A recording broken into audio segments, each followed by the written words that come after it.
سبحان بھائی اس حوالے سے بھی بات کرنا بہت ضروری ہے. دیکھیں میرا یہ پرسنلی ماننا ہے اختلاف رائے بالکل ہو سکتی ہے, گھر میں بھی ہوتی ہے, بچوں سے بھی ہو سکتی ہے, بیگم سے ہو سکتی ہے, ماں باپ سے ہو سکتی ہے, دوست سے ہو سکتی ہے, لیکن اس کا مقصد ہرگز یہ نہیں ہے کہ ہم اس طرح سے ایک دوسرے کو کھلے عام جو ہے وہ صرف چند پیسوں کے لیے یا چند لائکس کے لیے اس طرح سے ہم باتیں کریں.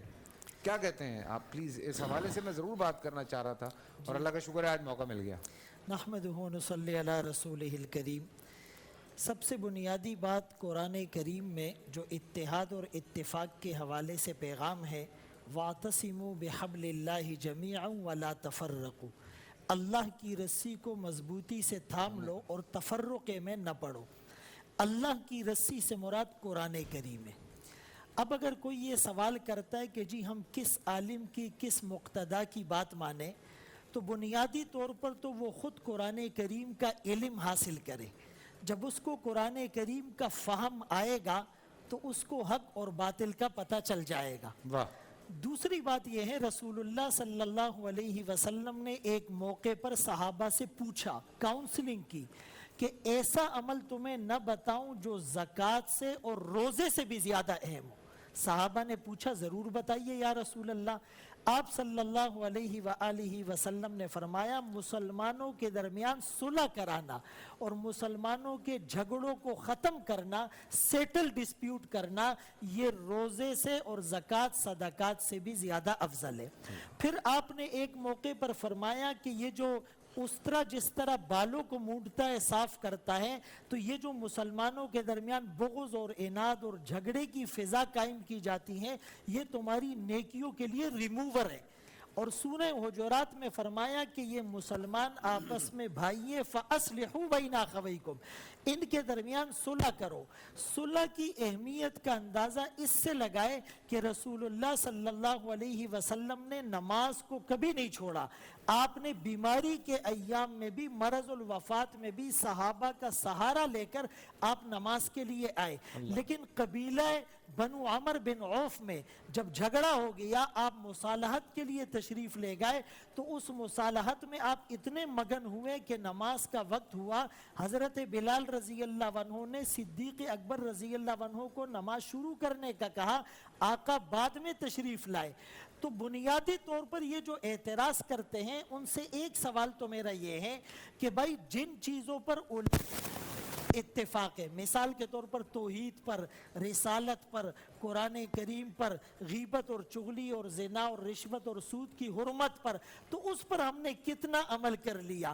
ملاوٹ غلط ہے, کون ملاوٹ سے بچ رہا ہے؟ کرپشن ملک کے لیے تباہی کا سبب ہے, کرپشن سے کون بچ رہا ہے؟ پھر اس کے بعد پیغام پاکستان میں مفتی صاحب نے جس کی طرف اشارہ کیا, حالیہ, یعنی اس میں 65-70 علماء مختلف مکاتب فکر کے اور مسالک کے علماء نے ایک دستور پر سائن اور قرارداد پیش کی, اور یہ وہ جو 31 علماء نے 22 نکات پیش کیے تھے, یہ ان سب کو اگر ریلیٹ کیا جائے تو علماء اس فورم پر صفحے اول میں نظر آئے ہیں. بنیادی طور پر میں یہ بات کرنے لگا ہوں کہ دیکھیں اختلاف کی قسمیں ہیں, کیٹیگریز ہوتی ہے.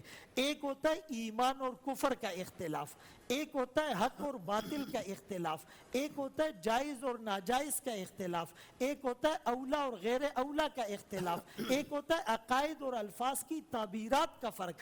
تو ہم جب جائز اور ناجائز کو حق اور باطل کی طرح ٹریٹ کرتے اور حق اور باطل کے اختلاف کو ایمان اور کفر کے فورم پر لے جاتے ہیں, تو وہاں سے معاملات ہمارے ہاتھ سے نکل جاتے ہیں. تو یہ علماء پورا مہینہ اگر اس سیٹ پر بیٹھتے ہیں اور کروڑوں جو ویورز اور سامعین ہوتے ہیں ان تک اگر یہ پازیٹیو بات اور یونٹی کی بات اور اتحاد والی سفسٹیکیٹڈ بات جا رہی ہے, تو ہمیں چاہیے کہ ہم علماء کی بات کو تسلی سے سنیں. اور تحمل اور برداشت تو ایسا بھی ہو سکتا ہے کہ کہیں پر کسی ممبر سے, کسی مجلس میں, کہیں سے بھی اگر اس طرح کی تفرق اور مشتعل کرنے والی بات سامنے آتی بھی ہے, تو اسی مکاتب کے مسالک کے علماء باقاعدہ اس کو کریٹیسائز کرتے کہ بھائی یہ نہیں ہونا چاہیے اور ان کی بات میں اعتدال ہونی چاہیے. تو علماء کرام کو اس طرح بلیم نہ کیا جائے. اور باقی میڈیا اس میں بہت بڑا رول پلے کر سکتا ہے. ایز اے اینکر جس طرح آپ لوگوں کو ایک کنٹروورسی سے بچاتے ہیں اور علماء کا جس طرح احترام اور میوچول ریسپیکٹ اور میوچول انڈرسٹینڈنگ اور میوچول ایکسیپٹنس کی جو فضا آپ دنیا کو دکھا رہے ہیں, تو عوام اس سے بھی فائدہ لے اور اس سے سبق حاصل کرے. سبحان اللہ, سبحان اللہ. نہیں دیکھیں کوشش تو یہی ہے سبحان صاحب کہ ہم اسی چیز کو لے کے چلیں. زندگی میں ہمیشہ ہر انسان کی ایک کوشش ہوتی ہے. میں لوگوں کو یہی سمجھاتا ہوں, جو آپ اختلاف کی بات کر رہے ہیں, ہم رائے کی بات کر رہے ہیں. ہو سکتا ہے ذرا سی رائے میں بات اوپر نیچے ہوتی ہے. پورا سال انتظار تھا مجھے اس رمضان میں. 30 دن 6 ٹیمز, 12 کنٹیسٹنٹس اور کیش کا پاؤں. اب گیم وہ ہوگا جسے آپ کا نہیں ہوگا. جس نے جو کرنا تھا کر لیا. لاکھوں عوام کو دینے کا ذمہ ہم نے حصہ.